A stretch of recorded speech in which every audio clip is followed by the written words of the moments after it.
Assalamualaikum warahmatullahi wabarakatuh.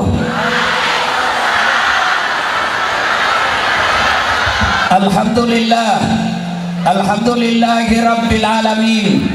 Wa bihi nasta'inu ala umuri dunya wad din. Ashhadu an la ilaha illallah wa ashhadu anna Muhammadan abduhu wa rasuluh. Allahumma salli ala Sayyidina Muhammad wa ala alihi wa sahbihi ajma'in. Amma ba'd. Faqad qala Allah subhanahu wa ta'ala fi kitabil karim. Bismillahirrahmanirrahim. Ya ayyuhalladzina amanu taqullaha haqqa tuqatih wa la tamutunna illa wa antum muslimun. Wahai orang-orang yang beriman, bertakwalah kalian kepada Allah dengan sebenar-benarnya takwa, dan janganlah kalian mati kecuali dalam keadaan beragama Islam. Ayat ini Jumat dibacakan khatib. Ayat ini tiap Jumat kita dengar di masjid. Kalau ada pengumuman di kantor bupati, Jumat diumumkan, pasti pengumuman itu penting. Ayat ini juga diungkap tiap Jumat, berarti ayat ini penting dan rasanya susah diterima akal. Jangan kamu mati, berarti mati kau yang ngatur ya? Weh, yang kau mati ah? Berarti mati mau-maumu.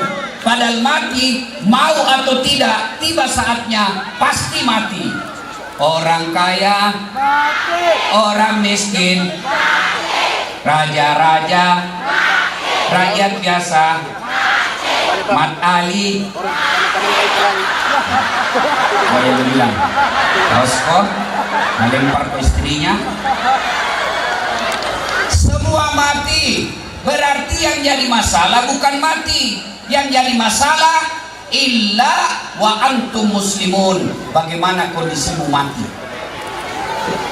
Insya Allah kita tidak akan mati dalam keadaan berzina, amin. Insya Allah kita tidak akan mati dalam keadaan judi, insya Allah kita tidak akan mati dalam keadaan korupsi. Yang bisa membuat kita mati kafir, hubbi aklil haram, suka makan uang haram. Mana contohnya? Kalian yang terima sogok ketika pilkada, tepuk tangan baru kau. Bu, masih ingat waktu susah cari minyak goreng? Saya bayangkan waktu itu Pak Mat Ali, bagaimana seandainya rokok yang hilang. Saya mulai itu bapak-bapak ngantri. Ini minyak goreng yang hilang. Kenapa susah minyak goreng? Bukan sekedar pemerintah kita salah, kamu juga salah karena salah memilih pemimpin. Kau cari yang mau dibayar kamu. Ya. Siapa lagi yang bisa mati kafir? Contoh aja ini yang marah. Contoh ini sabung ayam. Ada juga di Poso sabung ayam. Meleng. Sudah ini mundur mah. Ini sengaja saya di sini sedikit panas-panas. Saya mau rasakan ibu-ibu yang panas kasihan ini. Bayangkan. Jadi saya mundur di sedikit ini. Pasang kali pak. Nah, contoh ini sabung ayam didapat sama polisi. Wih, Oboto dikejar dia. Jangan lari. Lari sih. Polisi tidak bisa kejar. Kenapa? Polisi besar perutnya. Jangan lari. Masih lari juga. Terpaksa polisi tembak peringatan. Duh, ke langit. Masih lari. Tembak 2 kali. Masih lari. Tembak 3 kali. Masih lari. Terpaksa dilumpuhkan. Tembak kakinya. Duh, tembak kakinya, kepalanya nak kena. Saya tanya teman pihak polisi, bos, bagaimana caranya kakinya kok tembak, kepalanya nak kena? Nah bilang soalnya waktu ditembak dia jongkok. Ini polisi film India, bukan polisi Indonesia. Ibu-ibu, bu, jangan musuhi polisi. Ibu pikir enak kalau tidak ada polisi di Indonesia? Rumahmu dirampok, suamimu dibunuh, anakmu diperkosa, siapa kau cari? Satpol PP. Ya ketemu, itu Satpol PP polisi setengah. Ayo, ya ibu, adik-adik remaja, kalau motormu hilang siapa kau cari? Siapa? Penghafal Quran. Tidak ketemu, maka jangan musuhi polisi. Kita bisa ceramah seperti ini juga karena diizinkan polisi. Bayangkan kalau kita pergi melapor di polisi karena tanah diserobot. Pak polisi, tolong amankan tanah saya. Apa kata Kapolres? Mohon maaf, baru saja polisi bubar. Makanya jangan musuhi polisi. Polisi juga jangan musuhi ulama.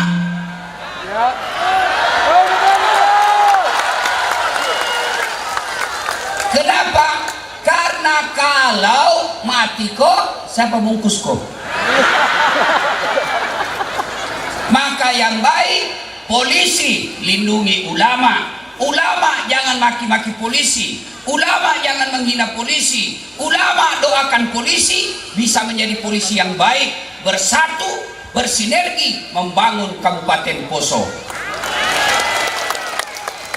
Pun kalau ada polisi yang minta-minta uang di jalan, pur. Kau melanggar, kau tidak lihat di rambu-rambu. Saya lihat Pak. Kenapa kau langgar?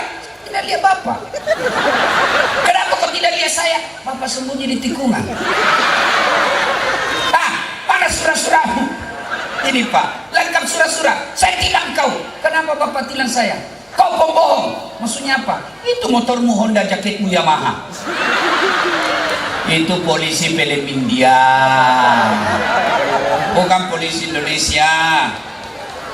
Wa qalaidan. Bismillahirrahmanirrahim.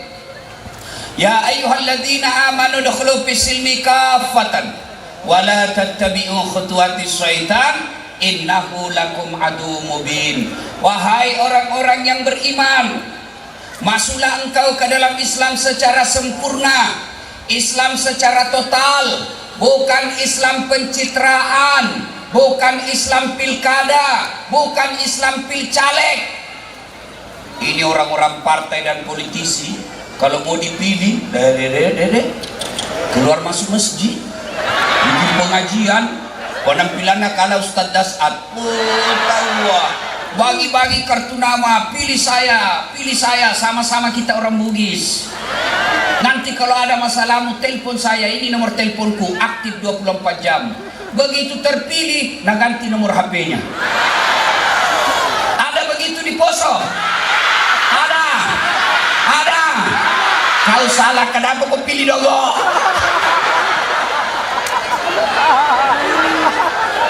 Ada anggota DPR yang hadir di sini? Coba beda angkat tangan. Ada, ayo tinggi. Nah, ibu bapak yang hadir ini orang baik, coblos lagi nanti. Sekarang Pak, kampanye gratis Pak. Masya Allah. Saudara-saudaraku, bapak-bapak, tuan-tuan, puan-puan, para politisi, janganlah memperjadikan mereka ini kasihan sebagai objek permainan politik. Kasihan mereka. Ya, coba lihat rakyat Indonesia begitu sabarnya. Begitu kalian mau dipilih, hanya datang bawa sarung. Dipilih lagi kasihan. Kau tipu 5 tahun. Mau kau lagi dicoblos, datang lagi kau kasih sarung, nah pilih kau lagi. Sudah itu dia berdoa, dia doakan bapaknya, tidak. Siapa dia doakan? Ya Allah, ampunilah para pemimpin-pemimpin kami. Ampunilah para pemimpin-pemimpin kami. Pemimpinnya lagi didoakan, padahal sudah dia tipu berkali-kali. Maka cintai rakyat kita dengan cara apa? Jangan sogok ketika pilkada, jangan tipu ketika pilkada, karena mereka kasihan ini datang seperti ini bukan karena cari sarung dan sembako, tapi ingin memperbaiki hatinya. Sayang kalau pejabat mengajarkannya hatinya busuk dan menjadi munafik. Jangan cuma betul, makanya jangan lagi coblos itu yang pembohong. Bisa Ibu? Bisa? Dan janganlah engkau ikuti langkah-langkah setan. Karena sesungguhnya setan itu musuh yang nyata bagi kalian. Dan ternyata di tempat ini banyak setan berkeliaran. Setannya bukan pocong, bukan popo, bukan uka-uka, tapi apa? Handphone. Orang sudah ceramah masih tengisi. Siaran langsung tongi di Facebook. Ini ibu-ibu sudah mau 60 burja. Guys, kita tablik akbar guys. Baru 2 di penontonnya. Janda legi-legi. Bu, simpan dulu handphonenya, simpan. Jamaki ada merekam dulu Jami merekam dulu karena nanti ada keseleo mulutku, viral bisa deh. Ibu-ibu tolong simpan dulu HP-nya, tolong ya. Yang pegang HP selama saya ceramah, saya doakan suamimu kawin lagi. Kenapa kau yang amin? Ayo simpan HP-nya, simpan. Ustadz, kita mau dengar nanti kalau pulang Ustadz. Kalau ibu rekam kabur, kameramu sudah rusak, suaranya tidak jernih. Bagaimana paling caranya Ustadz? Ini ada kamera saya bawa, bagus gambarnya, sudah diedit. Yang bisa buat setelinganya orang tidak enak, buang. Yang membuat agama lain tersinggung, buang. Sudah itu nonton. Jangan lupa like and share. Yang betul serius kayak ini. Bu, kalau artis kau follow apa kau dapat? Iya. Hai guys, kita lagi di Plaza Indonesia guys. Beli sepatu 5 juta guys. Macam nama kau saja. Tapi kalau Ustadz Dasar kau follow, dapat ilmunya pahala. Kau amalkan ilmunya pahala. Kau sebarkan ilmunya pahala. Ya? Sudah ikut pencet Ustaz, tidak mau tak putar ceramahmu. Ku pencet ndak mau, aku yakin dadak botamu. Wa qala idzan bismillahirrahmanirrahim. Innallaha wa malaikatahu yusalluna 'alan nabi. Ya ayyuhalladzina amanu sallu 'alaihi wa sallimu taslima. Sesungguhnya Allah dan para malaikatnya bersalawat kepada Rasulullah Muhammad sallallahu alaihi wasallam. Maka wahai orang-orang yang beriman, bersalawatlah kalian kepada Rasulullah dengan sebaik-baik solawat. Satu kali Nabi lagi duduk-duduk dengan malaikat Jibril. Tiba-tiba Nabi melihat ada malaikat, banyak betul jari-jarinya, lebih 1 juta jari-jarinya. Ibu-ibu berapa jari-jarinya ibu? Berapa? 10. Cacat kau itu. Masa tidak ada jari-jari kakimu? 20. Ini malaikat 1 juta jari-jarinya. Nabi kagum dan bertanya, Jibril, malaikat apa itu? Banyaknya jari-jarinya. Itu malaikat pencatat air ketika hujan. Kan malaikat itu Bu, ada tugasnya mencabut nyawa. Maka yang muka-muka sakaratil maut, nah dia mau itu malaikat pencabut nyawa.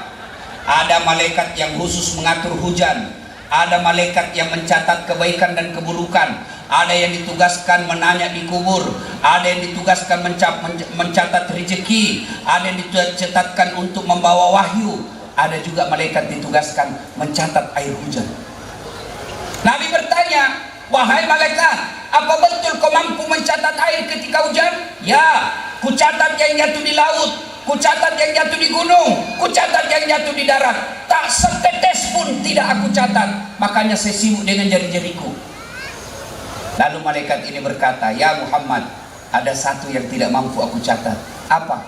Ketika umatmu berkumpul di lapangan, apa namanya ini? Lapangan Poso. Lalu mereka bersalawat bareng-bareng kepadamu, saya tidak bisa mencatat betapa banyak pahala yang Allah turunkan di tempat itu. Allahu Akbar. Ibu-ibu, orang masuk surga bukan karena tidak ada dosa. Kalau orang masuk surga karena tidak ada dosa, maka tidak ada isinya surga kecuali Muhammad sallallahu alaihi wasallam.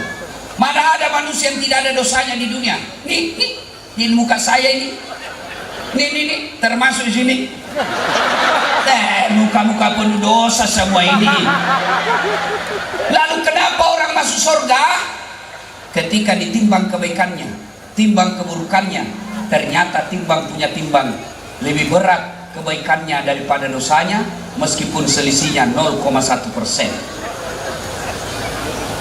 Maka saya mau ajak memperbanyak amal hari ini. Bagaimana caranya? Saya mau ajak selawat. Bisa? Bisa? Saya mau kasih tanding mana lebih keras suaranya ibu-ibu dengan bapak-bapak. Bisa ibu? Bisa? Kita tanding dulu, ibu-ibu dulu. Salawat bareng-bareng, ikut sama saya. Ayo ibu. Salatullah ayo ibu. Ala toha rasulillah. Salatullah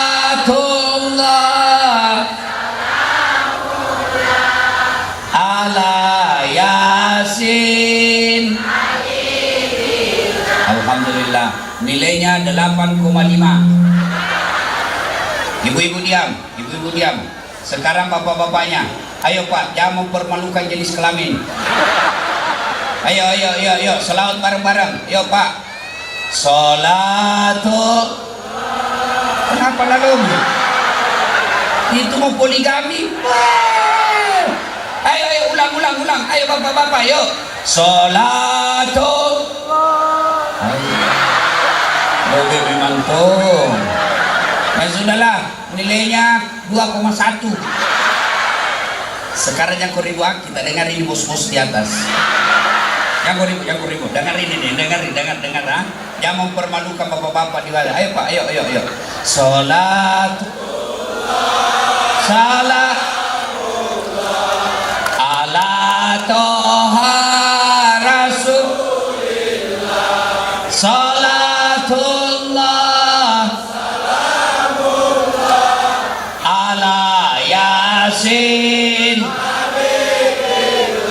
Nilainya 9,9. Kenapa Ustaz? Karena ada Ahmad Ali yang belikan saya tiket di sini. Kenapa Ustaz? Itulah kalau orang bersatu kuat suaranya. Ada pendeta, ada Hindu, ada Buddha, ada ulama, ada polisi, ada tentara di atas, ada politisi. Maka kalau mau maju poso, bersatu semua ini, aman poso. Amin. Ibu bapak, saudara-saudara sekalian, teristimewa yang kita hormati, Ibu Ketua DPRD Sulawesi Tengah, Ibu Dr. Nilam Sari, beserta suami beliau yang juga anggota DPR RI fraksi Nasdem, Bapak Ahmad Ali. Yang saya hormati, Ibu Bupati Kabupaten Poso beserta wakil bupatinya. Dan Ibu Bupati, kira tadi artis dari Jakarta. Bagusnya kalau Bupati tak cantik deh. Kalau mau demo nak muda senyum Bupati, pulang deh cantik sekali. Tapi kalau sudah jelek, suka marah-marah, bodoh, ketawa, cantik. Saya tidak pede di sampingnya, ketambah pendek kan dia. Masya Allah. Saya bilang, Ibu Nilam, kita di samping deh, karena kalau saya di sampingnya saya takut tergoda bela. Masya Allah. Cerdas juga. Kenapa cerdas? Dokter. Ada cantik tapi dongo. Ini cantik, cerdas, tinggi. Masya Allah. Tinggal kita doakan, mudah-mudahan bisa menjadi pemimpin yang cantik juga hati. Karena biar cantik fisiknya, kalau busuk hatinya, susah rakyat sejahtera. Ya, tapi Ibu Bupati tidak mungkin busuk hatinya, karena biasanya hati yang busuk akan mendambakan muka yang jelek. Jadi kalau ada bapak-bapak jelek istri di rumah, bisa jadi karena hati dia busuk.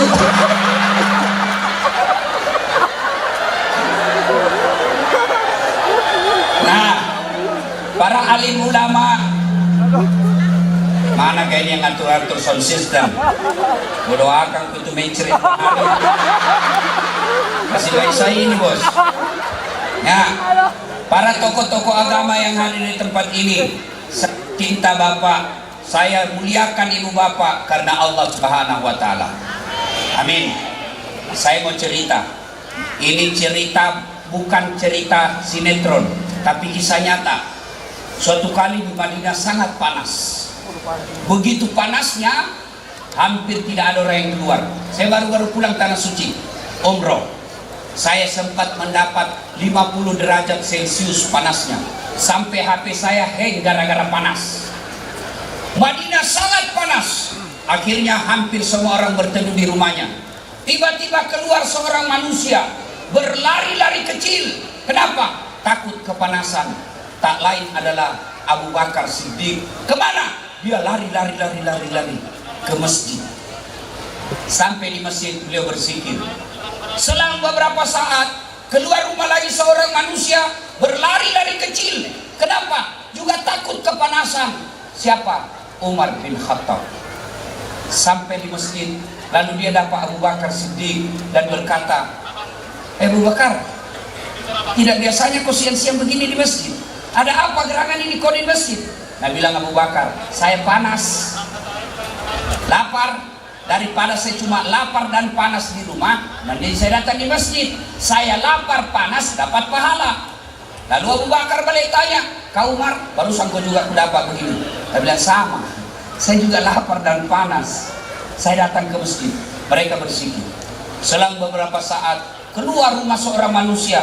Dia tidak berlari, jalannya tenang. Kenapa? Tidak takut kepanasan. Kenapa? Kemana beliau kakinya melangkah, ada awan di atasnya melindungi sehingga matahari tidak langsung menyentuhnya. Dialah Muhammad sallallahu alaihi wasallam. Sampai di masjid, Assalamualaikum warahmatullahi wabarakatuh. Ini salam orang Islam yang sempurna. Assalamualaikum warahmatullahi wabarakatuh. Jangan kau ringkas-ringkas. Ada mahasiswaku turun dari mobil langsung sudah bilang, Ustaz, assalamualaikum. Itu assalamualaikum silakan. Nah, bilang singkatan itu Ustaz, assalamualaikum. Ada juga nak bilang aswabar. Apa sih aswabar? Assalamualaikum warahmatullahi wabarakatuh. Jangan kau singkat-singkat itu salam. Kalau Bapak Ibu mau sempurna salamnya, Assalamualaikum warahmatullahi wabarakatuh. Abu Bakar menjawab, Waalaikumsalam warahmatullahi wabarakatuh. Nabi bertanya, barusan mau dapat siang-siang di sini, kenapa kok? Nabi bilang, Umar, lapar kita nih, panas juga di rumah, maka kami datang di sini. Abu Bakar bertanya, ya Rasulullah, Anda juga barusan dapat siang-siang begini, ada apa? Sama, saya juga lapar kak. Akhirnya 3 orang ini berkata, melanjutkan zikir. Lalu Umar berkata, ya Rasulullah, bagaimana kalau kita ke rumahnya Abu Ayyub Al-Ansari? Abu Ayyub Al-Ansari ini orang kaya di Madinah, kaya dermawan, kaya penyantun. Yang banyak di tetangga kita kaya pelit, seke, kikirikan lapak jambatan. Kira-kira Abu Ayyub Al-Ansari ini seperti Ama Ali lah. Bu, kepada saudaraku Sulawesi Tengah, bersyukur kalian ada manusia seperti Ahmad Ali. Kenapa? Pengusaha, politisi, sibuk, tapi alhamdulillah masih mau ngurus masjid. Saya bisa datang ke Poso karena beliau yang undang. Kalau kau majelis taklim undang nggak? Susah. Kenapa? Mahal tiket. Tidak ada saldomu. Maka alhamdulillah kita ada Pak Ahmad Ali yang mau mengurus masjid. Banyak orang kaya saya dengar. Siapa dia undang? Bukan ustadz. Siapa dia undang? Artis. Kalau artis kau undang, apa kau dapat? Datang di menyanyi, alamat palsu. Bajunya di atas turun ke bawah, yang di bawah naik ke atas, sempit. Apa dia nak kasih kau? Joget nak kasih lihat pahamu, nak kasih lihat pahanya. Ndak juga nak kasih pegang kau, nak pakai cinta-cinta mah kau.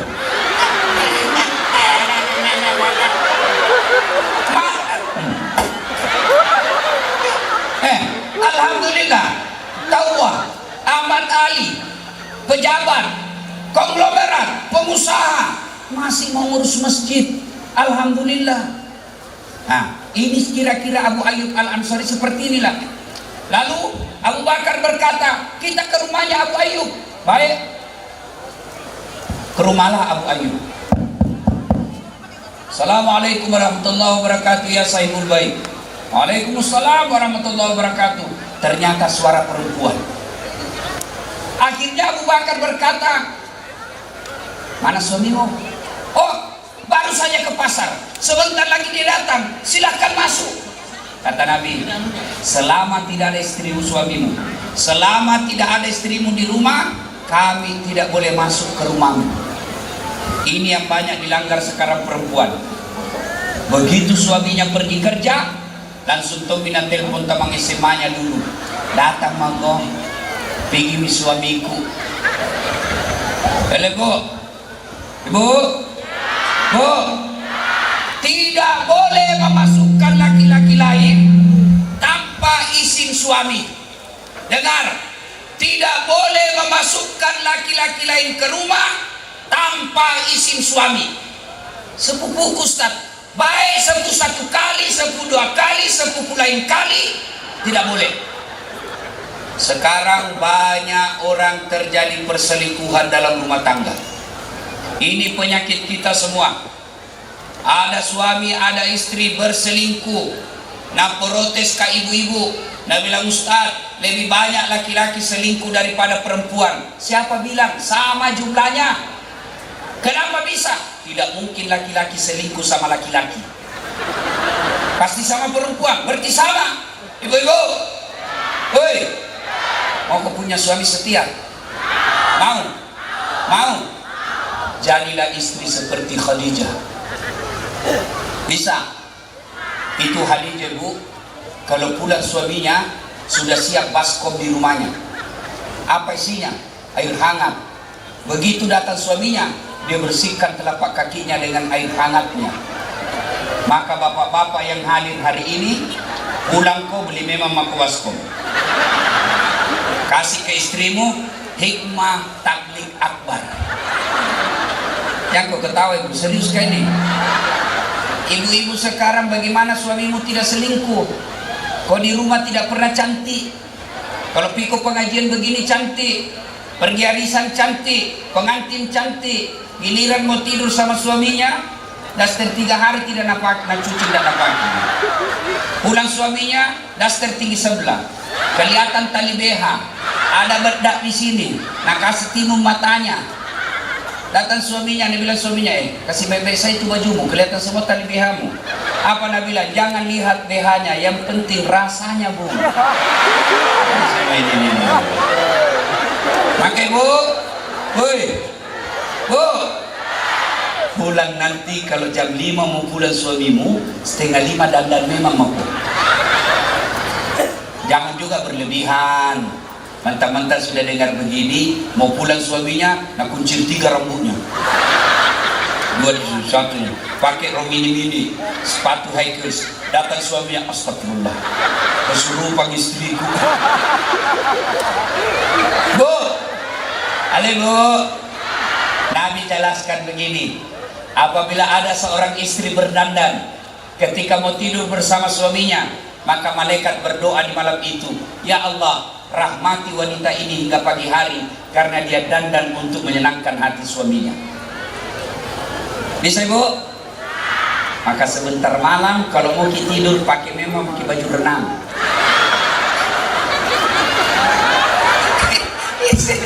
Iya dong, Bu. Ini majelis taklim, 2 kali dengar ceramah sebulan, tapi tidak pernah membahagiakan suaminya. Pulang suami mulai besok, ibu mau jadi istri yang soleha? Mau? Rumusnya gampang, RENAH, Rena. Apa itu Rena Ustaz? Rama. Maka istri yang baik, tutur katanya santun kepada suaminya. Datang suaminya sambut, Assalamualaikum kakandaku Arjunaku. Kenapa aku bilang kepala batu memang tinggi. Saya kalau pulang ibu, langsung istriku nak peluka. Baru nak bilang, bila kamu di sisiku, hati rasa syahdu. Masuk ke kamar, berantakan lagi kamar, marah-marah ke, apakah nak kotor sekali tempat tidur? Nak peluka lagi bu, lalu nak cium kak. Baru nama nyanyi lagi, insaflah wahai manusia. Oh enak. Coba itu Ibu, amalkan itu. Lagu-lagu kalau bertengkar suamimu, jangan kau marah, lebih baik balas lagu. Saya kalau marah-marah mamanya Cik, dia bilang, kenapa kak jarang sekali pulang? Jalan saja terus kerja tak? Saya tidak marah, saya cuma menyanyi. Tiap malam engkau ku tinggal pergi, bukannya aku sengaja. Demi kau dan si buah hati, terpaksa aku harus begini. Tentang perasaan, ya. Nah balas itu mamanya Cek menyanyi. Lihatlah tanda merah di pipi, bekas ciuman sayangmu. Itu atau kalau di rumah tangga begitu, sudah kaya, rumah bagus, mobil ada, bahagia lagi suami istri. Surganya dunia kau dapat. Ini sudah merantau, rumah mentrak-mentrak, istri jelek, suami kasar. Apa menakmu di dunia? Yang anehnya lagi, bertengkar, hamil lagi. Apa sih kau bikin itu? Mentang. Kau di semua itu. Ya, oi, apa gunamu majelis taklim kalau kau tidak hargai suamimu? Kepala batu nana ini dinasehati, dimetona memang kalinya celakai. Bagus itu. Kalau datang kau bertengkar, jangan kau dengar orang. Kalau dalam rumah tangga bertengkar, belum tentu orang lain kasih kau itu semangat. Baik niatnya, belum tentu. Kau bersaudara, nasihatnya belum tentu niatnya baik. Suruh kau dong, lawan kau suamimu, kurang aja itu suamimu. Lawan kau saja. Apa itu suamimu? Sudah jelek, pendek. Lawangi. Betul tahu jelek, pendek, tapi banyuannya. Daripada kau suamimu cakep, gagah, perkasa, pengangguran. Maka dia dengki lihat rumah tanggamu, maka dia hasut kamu supaya bertengkar terus. Supaya enak rumah tangga, hafal lagu-lagu yang baik untuk nasihat suamimu. Kalau bertengkar, menyanyi kau lagi. Mungkin Tuhan mulai bosan melihat tingkah kita yang selalu salah dan bangga dengan dosa-dosa. Itu lagunya ibu-ibu dulu. Sekarang lagunya ibu-ibu apa? Putar ke kiri, putar ke kiri, beleng-beleng. Apa kau dapat itu putar kiri, kanan, sekarang kanan. Apa kau dapat itu? Baru dah bilang beda majelis taklim, olahraga di lapangan, dilarang perempuan olahraga. Tidak, olahraga kau supaya tetap kau seksi, supaya kau tetap baik. Tapi jangan campur-campur laki-laki. Ini laki-laki campur perempuan. Di depan itu perempuan, bajunya sempit, roknya sempit, bapak-bapak di belakang. Apa nak bilang ibu-ibu? 1, 2, bapak-bapak di belakang. Tidak.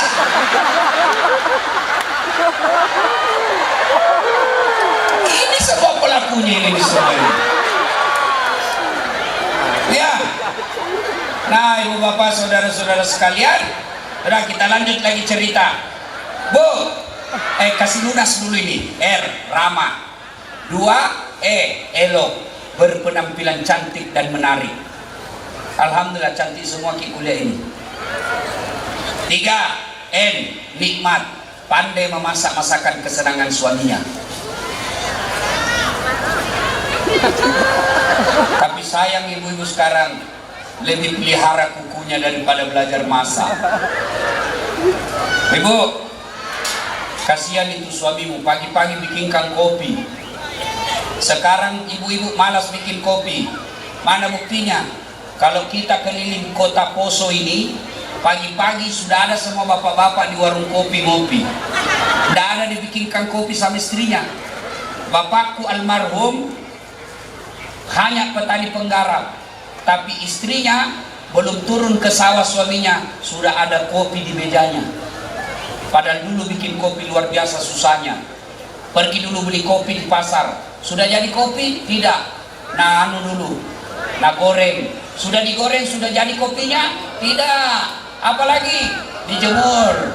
Sudah dijemur, sudah selesai kopinya? Tidak. Baru ditunggu. Makanya ibu-ibu dulu itu kasar-kasar tangannya. Belum lagi kalau ngeparut. Sudah jadi kopinya? Belum. Ditapis. Sudah jadi kopinya? Belum. Jemur lagi. Sudah jadi kopinya? Belum. Rebus air lagi. 1 hari prosesnya baru jadi kopi. Tapi belum berangkat suaminya sudah ada kopi di mejanya. Sekarang ibu-ibu tinggal beli 1 saset, ada kopi, ada susu, ada gula, tinggal seduh saja, masih juga malas bikinkan kopi suaminya. Bagaimana suamimu ndak kawin lagi? Iya toh? Ayo. Maka kalau mau kau dicintai Allah dan Rasulnya, belajarlah masak-masak untuk anak dan suamimu. RENH. Apa itu H? Hemat. Jangan menjadi istri yang provokator. Pulang pengajian malah nak kompori suaminya. Apa kek kau kipas? Masa itu temanmu baru kepala bagian, cincinnya istrinya banyaknya. Kau sudah 2 tahun kepala dinas, biar cincin kawin masih jelek ini. Ya, Bu, demi Allah, semua kita laki-laki ingin memberikan emas berlian kepada istri, tapi rezeki Allah yang ngatur. Kenapa kita miskin?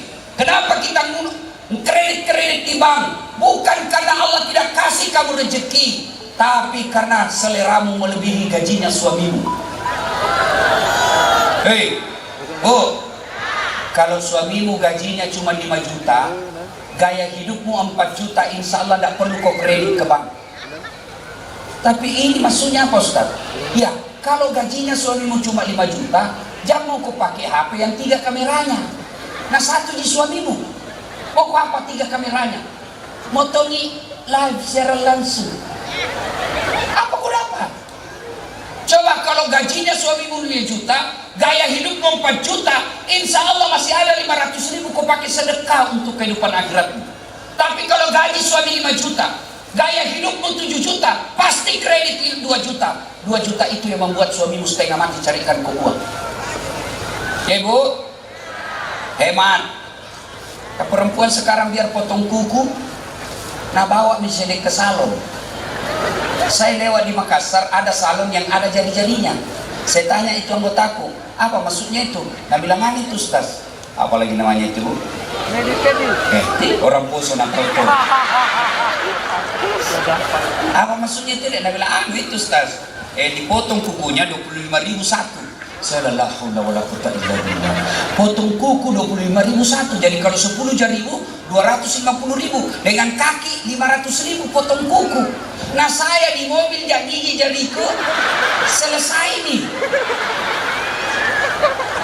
Bu, woi, selesai majelis taklim nanti, insya Allah selesai pengajian ini belajar makin mencintai suami. Kenapa perlu mencintai suami Bu? Dengar Ibu, Bu, masih ingat waktu tak hamil? Masih? Enak enggak? Enak? Ada enggak ibu-ibu hamil tengkurap? Ada? Coba kalau hamil, gayanya tidur gaya pasrah. Ibu, masih ingat waktu melahirkan? Ada ibu-ibu melahirkan senyum? Mantan-mantan bupati keluar kena. Masih ingat waktu menyusui? Masih? Apalagi waktu tumbuh gigi tuh.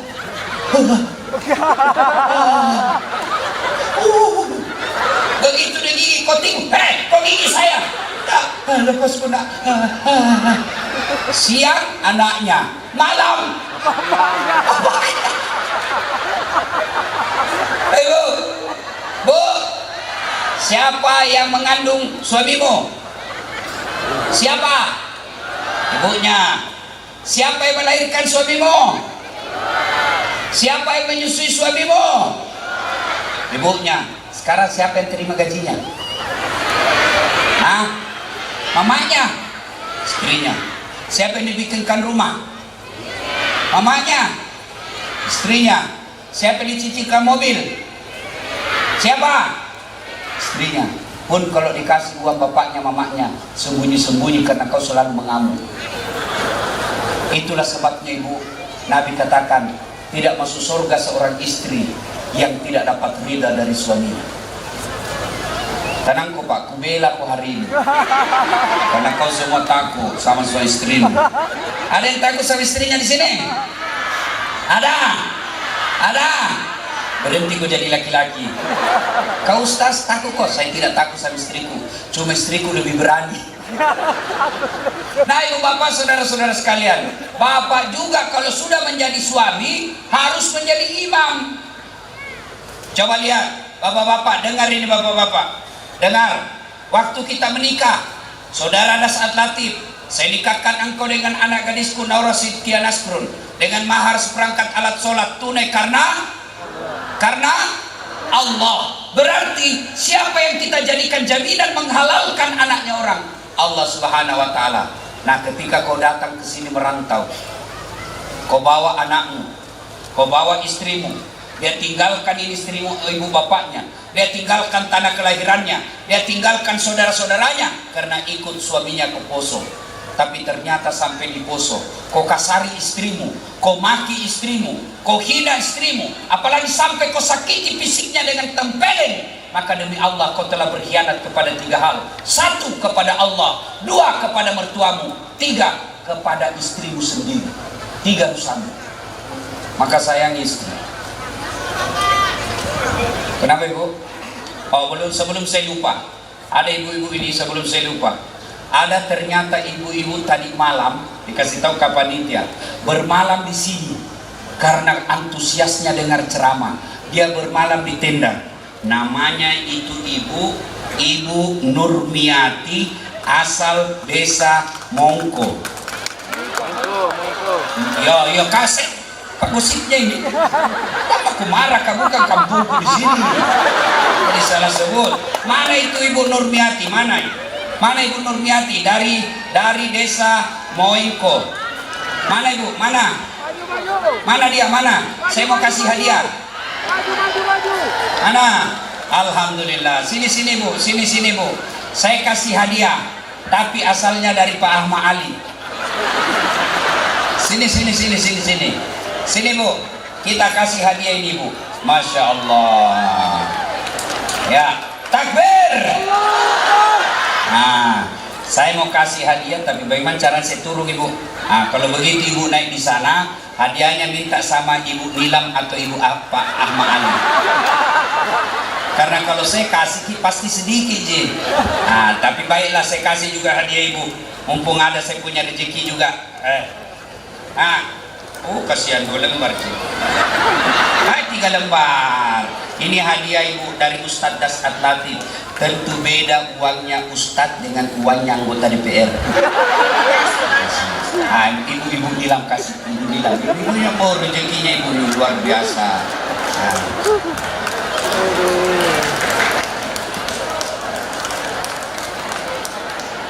Nah, Masya Allah, itu ibu bapak itu baru di dunia. Ibu foto dulu, foto tahu gak? Foto. Pasti dari tadi ibu mau foto sama saya.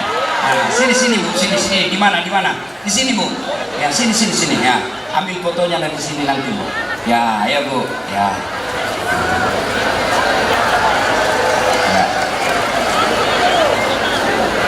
Oke, Ibu nanti lihat foto saya sama Ibu di YouTube saya. Penonton saya di YouTube sekarang Bu 238 juta. Oh, banyak yang nonton Ibu nanti. Ibu silakan. Ya, terima kasih. Nah, Ibu Bapak Saudara sekalian, karena waktu yang terbatas, kita lanjut lagi cerita. Nah, maka sampailah Nabi di rumah Abu Ayyub Al-Ansari. Datang Abu Ayyub Al-Ansari, gembira betul. Alhamdulillah, kami kedatangan manusia pilihan. Ya Rasulullah, terima kasih. Abu Ayyub berkata, ya Rasulullah, ada apa gerangan? Nabi berkata, kami lapar, kami panas, kami tahu kau banyak rezekimu, kami datang ke sini, mudah-mudahan ada rezeki. Abu Ayyub gembira. Lalu Abu Ayyub Al-Ansari mengambil apa? Dia pergi ke kebun kurmanya, dia tebang pohon kurma, dia ambil dengan pohon-pohonnya, dia bawa ke Nabi. Ya Rasulullah, silakan nikmati. Nabi berkata, nah buahnya ini mau dimakan, kenapa kau tebang? Dia bilang, ya Rasulullah, kalau buahnya saya bawa, saya tidak tahu mana yang Anda suka. Tapi kalau saya bawa dengan pohon-pohonnya, silahkan pilih mana yang Rasulullah senang. Tidak cukup sampai di situ. Abu Ayyub kemudian menyembelih kambing, dia potong, kemudian diberikan yang paling baik. Begini umat Islam memuliakan ulamanya, memberikan yang baik. Kadangkala kita umat Islam, kalau menjemput artis, kadangkala kita lebih hormati artis daripada ulama. Kalau artis kita undang, kasih pesawat bintang 5, dijemput dari bandara ke lokasi acara, dikawal tentara polisi, kemudian sampai di lokasi joget-joget bawa dosa, pulang kasih uang 100 juta, sampai di Jakarta dipakai maksiat. Sementara ketika bapak ibu membutuhkan imam di masjid, kau jemput? Ibu bapak kalau membutuhkan imam, jemput? Tidak, kau telepon Gojek, jemput Gojek. Datanglah itu ustadz, dijemput pakai motor tua, tidak ada stang kakinya satu di belakang, tak gantunglah kakinya ke siang. Hujan lagi, satu mantel diluai, sampai bidek sedikit lagi ustaz, sedikit lagi, sampai bidek sedikit lagi, 2 kali lagi tikungan, basah semua bajunya. Sampai di rumah kepanasan barasanji, sallallahu alaihi Muhammad sallallahu, sampai basah semua ketek. Begitu mau pulang, ibu kasih uang 25.000, disusuk lagi. Dia bilang suaminya, kenapa 25 kau kasih? Datang itu kasihan, dia tinggalkan kampung kebunnya, dia tinggalkan pekerjaannya untuk datang doa-doakan kamu. Masa 25 kau kasih? Apa dia bilang istrinya? Tambahin di situ pisang 2 sisi. Bagaimana anak kita mau sekolah pesantren? Bagaimana anak kita mau sekolah agama? Kalau kita sendiri kadang-kala tidak memuliakan dan tidak tahu menghargai tokoh agama. Maka mulai pulang pengajian ini, muliakan ulamamu. Pun kalau kau kasih kecil dalam bentuk materi, jangan kau kasih kusut-kusut, kamu bukan uang korupsi itu. Apa? Kasih amplop, kasih map, muliakan dia. Begitu cara syarat diterima sedekah, memuliakan si penerima. Alhamdulillah, saya datang di sini luar biasa karena Ahmad Ali mengundang. Dikawal pakai pesawat, alhamdulillah. Maka perlu memang kita cari pengurus masjid, ketua dewan masjid yang ada usahanya. Supaya apa? Masjid tidak minta-minta uang ke kantor pemerintah. Masjid tidak mengedarkan proposal, tapi dia bisa mandiri. Siapa yang bisa bantu? Kalianlah semua orang-orang kaya. Kalian orang kaya bodoh dan rugi kalau tidak mau memanfaatkan kekayaanmu masuk surga. Kenapa? Orang kaya jauh lebih gampang masuk surga daripada kita ini orang miskin. Apa maksudnya Ustaz? Orang miskin mengaji, orang kaya juga bisa mengaji. Orang miskin Senin Kamis, orang kaya juga bisa. Orang miskin berjamaah di masjid, orang kaya juga bisa. Tapi orang kaya pergi haji, diam-diam makin kita orang miskin. Dari wanta. Coba kalau orang kaya datang, Ahmad Ali, bangun besok masjid di sana, insya Allah 2-3 bulan jadi. Tapi kalau orang miskin datang, bangun besok masjid di situ, siapa kau dong? Maka perlu kita aktivis dakwah bersinergi mencari dan mendukung orang-orang yang kaya untuk terlibat dalam syiar Islam. Nah ibu bapak saudara-saudara sekalian, lanjut lagi kisah. Maka Nabi makan kurma, daging, lalu begitu dia makan, Nabi mengangkat tangannya dan berkata, saudara-saudara sekalian, tadi kita keluar rumah dalam keadaan lapar, tadi kita keluar rumah dalam keadaan miskin, alhamdulillah sekarang kita kenyang. Tapi ketahuilah saudara-saudara sekalian, tidak setetes pun, tidak sesuap pun yang masuk di mulutmu, yang lewat di tenggorokanmu, yang lepas dari tanggung jawabnya di akhirat kelak. Kejadian inilah kemudian menjadi sejarah, menjadi kisah yang akan bersamaan menjadi latar turunnya Al-Quran. Al-yawma nahtimu ala afwahihim wa tukallimuna aydihim wa tashhadu arjuluhum bima kanu yaksibun. Yang ayat ini menjelaskan semua nikmat yang Allah berikan nanti kepada kalian dimintai tanggung jawabnya di hadapan Allah Subhanahu wa taala. Kulit-kulitmu, tangan-tanganmu, kaki-kakimu, mata dan telingamu semua menjadi saksi atas nikmat yang Allah berikan kepadamu. Biasa kalau kita cerita nikmat, langsung kita lagi bilang, nikmat apa Ustaz? Nah saya miskin. Ibu-ibu, Bu, mau kita dikasih handphone iPhone 13 Max Pro 1 tera, udah lebih 30 juta harganya, pulsanya 10 juta. Mau ibu? Mau? Mau? Tapi begitu dikasih kok langsung tuli. Masih mau kok? Mau kok apa handphone kalau tuli mah kok? Halo? Halo? Ih, masalah si HP. Halo? Bukan HP masalah, telingamu galacak. Ibu? Bu? Bu? Mau dikasih mobil gratis, Ibu Bupati kasih ki mobil gratis, mau? Mau? Tapi begitu dikasih mobil dan kuncinya langsung lumpuh, nggak bisa goyang. Mau? Berarti alat yang mahal, bukan mobil, tapi apa? Kakimu yang sehat. Bu, oi, Bu, tahu gigi? Tahu gigi Bu? Pernah lihat orang dikawat giginya? Itu 25 juta. Biar kau mau kawat gigimu harga 50 juta, kalau tidak ada gigimu, apa kau mau kawat? Berarti yang mahal bukan kawat, tapi yang mahal gigi. Allah kasih gratis. Hebatnya lagi nih gigimu, dia bisa bedakan itu. Tumbuh-tumbuh panjangnya dibatasi. Bayangkan kalau gigi tidak bisa, tumbuhnya tidak dibatasi, gondrong semua di mulut. Saya yakin tidak cantik Ibu Bupati kalau gondrong di mulut. Lihat toh, Bu, Bu, ini ada kamera banyak di depan, mahal-mahal ini. Tapi apa ini mahal? Bukan. Apa yang mahal?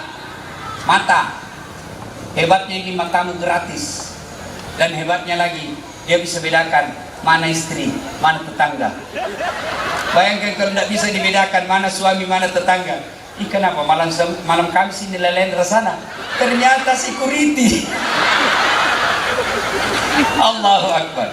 Nah, itulah sebabnya Allah jelaskan, fabi ayyi ala'i rabbikuma tukatsiban. Nikmat mana yang kau dustakan? Maka semua nikmat yang Allah berikan ini akan dimintai tanggung jawabnya. Ibu Bupati nikmatnya jadi pejabat.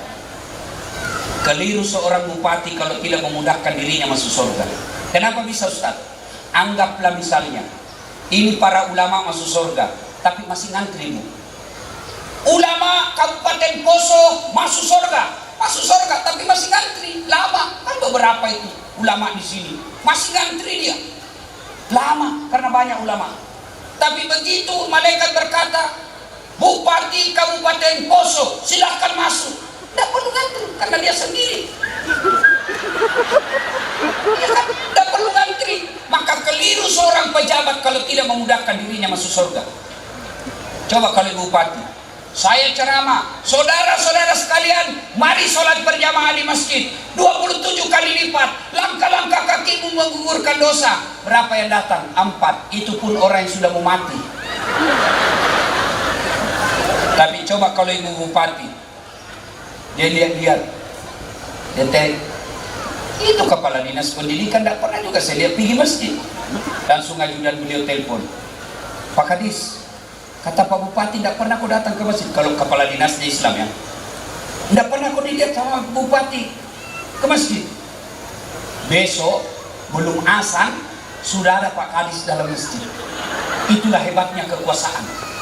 Maka diharapkan akan datang setiap ada momen-momen politik yang menjadi pemimpin adalah orang-orang yang cinta masjid dan berasal dari masjid. Insya Allah. Ya kalau di sini Ibu Bupati kita berbeda agama dengan kita syukur beliau mau datang. Alhamdulillah. Ya, alhamdulillah. Maka hikmah berikutnya dari kisah tadi, Nabi katakan, coba lihat, tidak keluar duitnya, tidak perlu kerja, datang kepada orang kaya, orang Islam di Madinah dengan kesatuan, dengan persatuan. Alhamdulillah, tidak perlu keluar duit, bisa makan. Kata Nabi, siapa yang mau dipanjangkan umurnya, dimurahkan rezekinya, tertolak dari bencana, maka hendaknya dia bersilaturahmi, hendaklah dia menjalin persaudaraan. Saya buktikan ayat ini, buktikan hadis ini. Saya ini tidak banyak uangku, tapi banyak temanku. Temanku yang banyak uangnya, Ama Ali. Iya toh? Saya di Makassar, Bu, hampir tidak pernah keluar uangku. Baru keluar dari mobil, kalau ke pasar, baru turun dari mobil, ada yang teriak, "Assalamualaikum Ustaz." Dalam hatiku aman. Ada yang isi ikan, telur, "Berapa Ji?" "Jangan Ustaz, enggak enak, bunga malu nih, jangan bagi Ustaz." Dalam hatiku, itu memang kutunggu. Maka itu istriku, mamanya cek di rumah senang sekali kalau saya ke pasar, karena bilang enggak laku Ustaz. Saya ke warung kopi, berlomba-lomba orang bayarkan saya. Alhamdulillah. Kenapa bisa Ustaz? Karena banyak temanku. Siapa yang mau dimurahkan rezekinya, maka jalin persaudaraan. Di Poso ini, kalau kita akul, kalau kita damai, kalau kita tentram, demi Allah, gampang kalian cari nafkah. Tapi kalau kau ribut, pasti tidak bisa kau cari nafkah. Jangankan cari nafkah, ceramah saja tidak mungkin kita tabligh akbar begini kalau ribut orang. Saya lagi ceramah, saudara semua batu, marilah, mana bisa. Dan itu bisa kita tentram, damai, sejahtera kalau kita kompak. Dan ketika berbicara persatuan, agama tidak katakan jangan kau bersatu dengan non-muslim, tidak. Bicara soal muamalah, bicara tentang hubungan kepada sesama manusia. Bangun jembatan bareng-bareng kok, jaga ronda bareng-bareng kok, bantu kantor bupati bareng-bareng kok, sepak bola bareng-bareng kok, ibadah masing-masing. Kok ke masjid Islam masjid kok, Nasrani ke gereja silakan. Enak kan orang kalau damai. Yang kedua kata Nabi, orang yang banyak temannya gampang selesai masalahnya.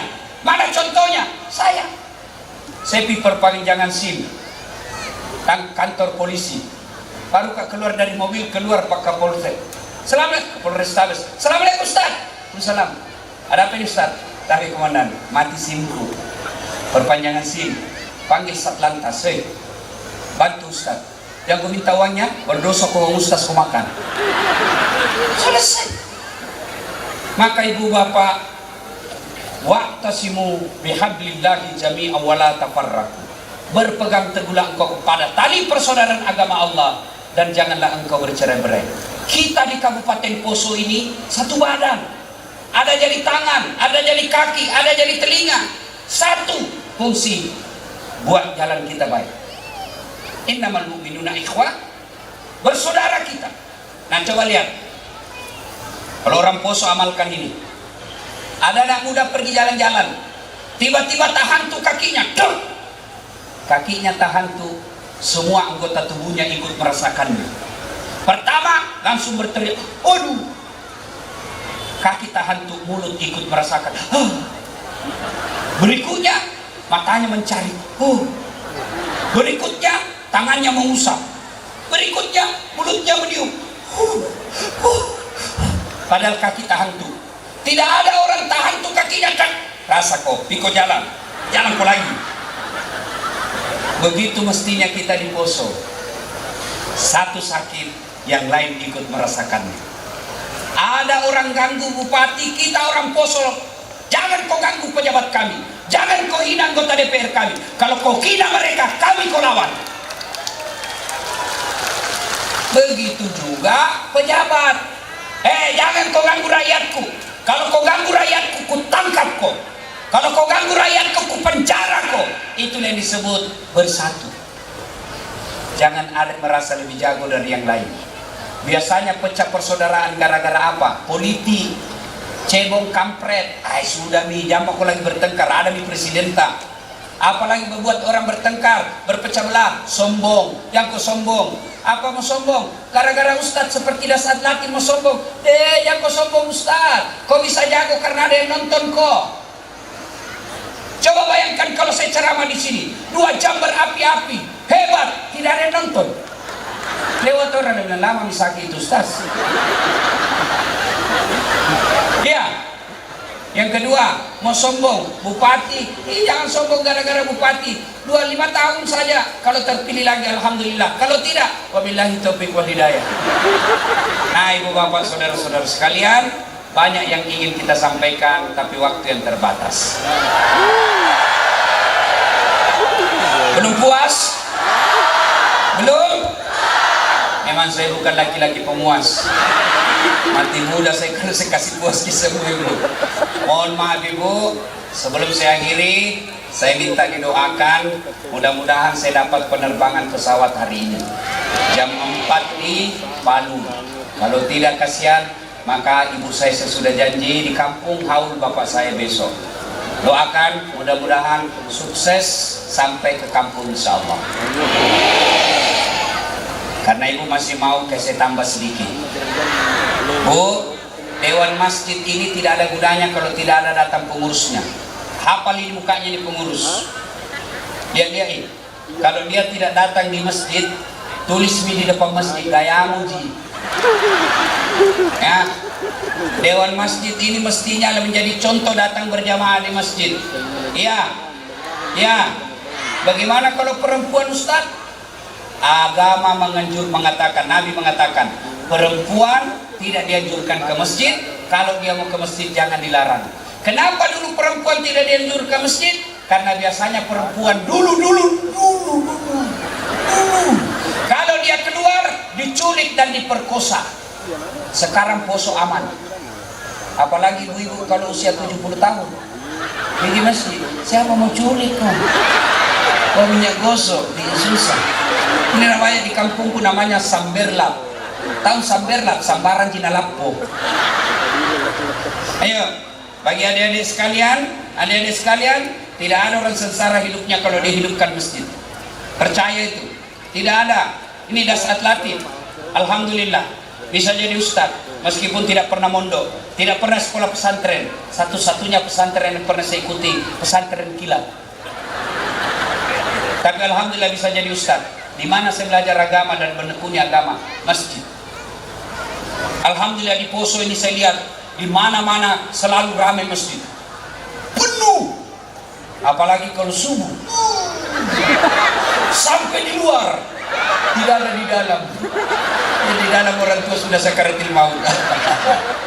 Bagaimana tahu orang mau ke masjid kalau manajemen masjid tidak bagus? Yang asan orang tua sudah pensiun.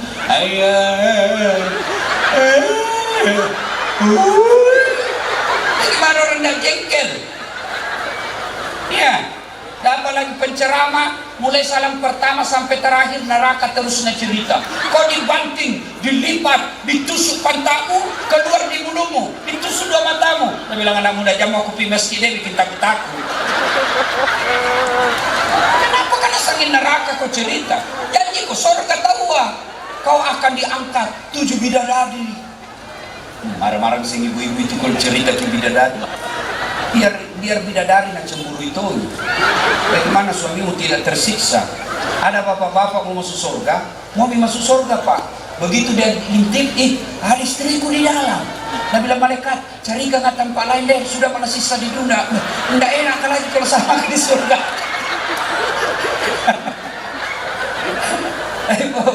Ya, bagaimana orang mau ke masjid? Sound sistemnya jelek, karpetnya sudah 7 tahun tidak pernah diganti-ganti. Maka datang ke masjid supaya aman orang ke masjid, nyaman ke masjid. Buat dia ber-AC, penceramahnya baik, sound sistemnya bagus, karpetnya, imamnya penghafal Quran, muadzzinnya anak muda yang baik suaranya. Insya Allah orang senang ke masjid. Imam juga kadang-kala bikin malas orang ke masjid. Kenapa? Imam, dia balik sunnah-sunnah Nabi. Kata Nabi, kalau kau jadi imam, ringkaskan bacaan solatmu. Ini imam-imam sebagian penghafal Quran, kalau dia mau jadi imam, baru nak baca yang panjang-panjang. Kau siksa orang tua. Ada dulu teman saya, waktu saya masih kontra-kontra mahasiswa, dia hafal sekali itu Pak Imam. Begitu imam Allahu Akbar, bukan dia takbir Pak, nah ambil sajadahnya, panjang bacanya nih, pulang mah deh. Ketemu saya, dia bilang, enak anak muda di masjid. Apa enak, ampun Mas Ustaz. Kenapa? Itu imam panjang sekali bacaan surah Yasin bagi 2. Usis, ada memang imam begitu. Baru mau takbir talekan memang.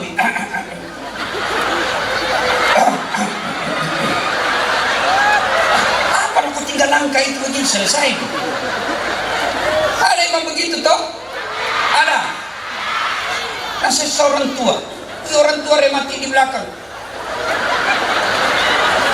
Belum bisa selesai, angkat lagi kepala.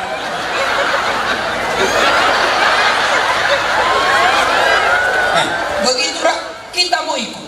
Apa nak baca? Al-Anfal ayat 10 sampai 45.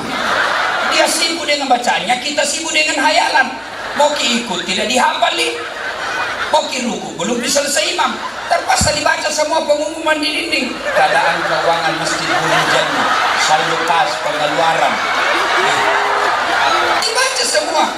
Belum bisa selesai, baca di semua pengumuman habis nih. Apalagi dibaca kalender Persatuan Guru Republik Indonesia. Belum bisa selesai, bajunya lagi orang dibaca. Ahmad Ali, caleg DPR RI. Semua dibaca, Pak. Siapa yang salah? Imam. Yang kedua, kata Nabi, kalau kau jadi imam, bacalah yang umumnya orang hafal. Tujuannya apa? Satu, supaya kita ikut kalau kita hafal. Coba kalau imam membaca Qul huwallahu ahad, anak-anak juga ikut. Kenapa? Kita hafal Qul huwallahu ahad. Begitu imam membaca surah Al-Anfal, dia khusyuk dengan bacanya, kita melamun. Tadi kunci motor di mana? Di sini. Oh, tinggal dimati. Oh, ada di kunci. Gila mi motor. Nak maraton di imam. Iya toh. Ya. Yang kedua, tujuannya disuruh baca yang umumnya orang hafal supaya kalau imam salah, ada yang bisa bantu. Coba kalau imam membaca wadduha, kita bisa bantu. Kenapa? Karena kita hafal. Ini ada cerita, wallahu alam benar atau tidak. Anak-anak pesantren hafal Quran, disuruh tes hafalannya. Kau jadi imam nak, tes hafalanmu. Begitu dia jadi imam, tiba-tiba ada cincang jatuh, udah kena telinganya. Kaget. Namanya kaget, stres. Stres, bilang hafalannya. Apa sambungannya ini? Ingat, dan ingat juga. Oh, hening satu masjid, diam semua. Tiba-tiba ini anak muda dia bilang, tolong bantu di belakang. Dia bilang di belakang, saya juga tidak tahu. Tiba-tiba ada anak muda berteriak, sudah bi kalau begitu Allahu Akbar. Kira anggota DPR. Ya, ada lagi kejadian. Ini benar, saya alami waktu saya di kampung masih kecil. Imam lama sekali sujud. Kenapa tidak sebiasanya ini? Ada temanku nakal jadi guru sekarang, nangkal kepalanya. Langsung, wih, hilang imam. Ternyata imam ditunggu hilang, keluar pintu samping. Kacau sholat. Selesai sholat ditanya, Pak Imam, kenapa kau tinggalkan saf? Dia bilang, metuk kan? Dia bilang, kentut kan? Lain kali Pak Imam kalau kentut, kasih bangun dulu supaya dia kau keluar.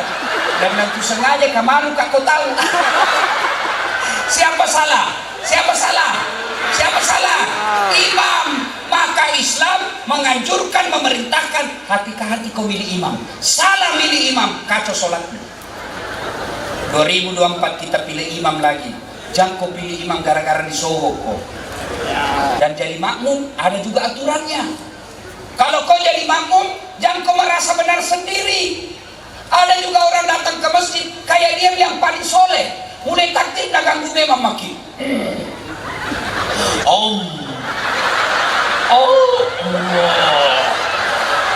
Biasa iya kok bos. Baca Al-Fatihah kayak mau nagigit telinga tadi sampai. Ada juga begitu. Ada lagi yang paling mengganggu apa? Itu jujur kaki. Dikasih pindah kaki tanah, kasih pindah lagi. Kasih pindah lagi. Pernah ada aku kasih pindah. Selesai sholat dan bilang, Ustaz, kenapa kau injak kakiku? Kau ganggu kah? Kenapa kau sentuh kakiku? Dia bilang, supaya sap rapat Ustaz. Sini kau deh. Kalau mau kau sapmu rapat, bukan jari-jari kaki kau kasih rapat. Apa? Pundak ini. Kalau ini kau kasih rapat kakimu, pundak sapmu langgar nih. Begini maka.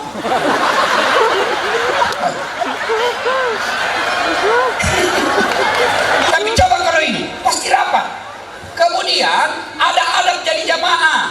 Apa itu? kalau salah imam ada adabnya. Salah imam, jangan kau teriak di sana, jangan kau teriak di sana. Siapa yang teriak? Ini. Pas di belakangnya imam, sebelah kanan. Siapa ini? Anggota DPR. Dan kalau salah, bukan kau, demo, salah kau. Tidak. Pak imam mestinya ruku, dia pergi sujud. Tengok, imam salah kau. Tidak. Tapi apa diucapkan? Subhanallah, maha suci Allah. Begitu. Jangan teriak semua. Anggota DPR dulu salah imam. Ini anggota DPR ini salah bupati. Ingatkan, anggota DPR ingatkan. Jangan kau tuh tidur.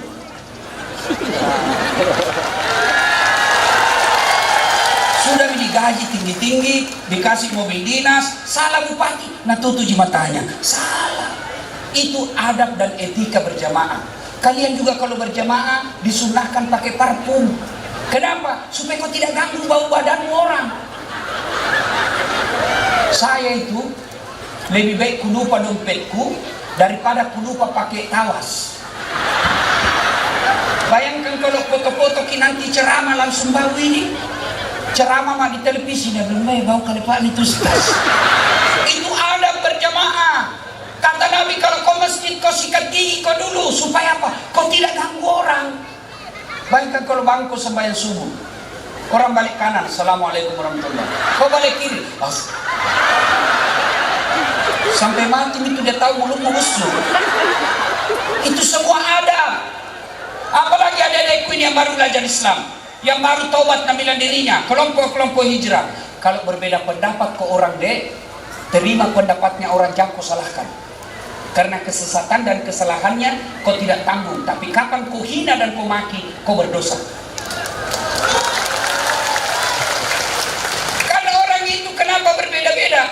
Karena Nabi dulu tidak ada videonya, tidak ada fotonya. Jadi kalau hadis cuma mengatakan saya melihat Nabi takbir sejajar dengan bahunya, kan tidak tahu mana itu sejajar dengan bahu. Maka ada ulama begini, ada ulama begini, ada juga kayak tidak makan 3 hari. Ada juga begini.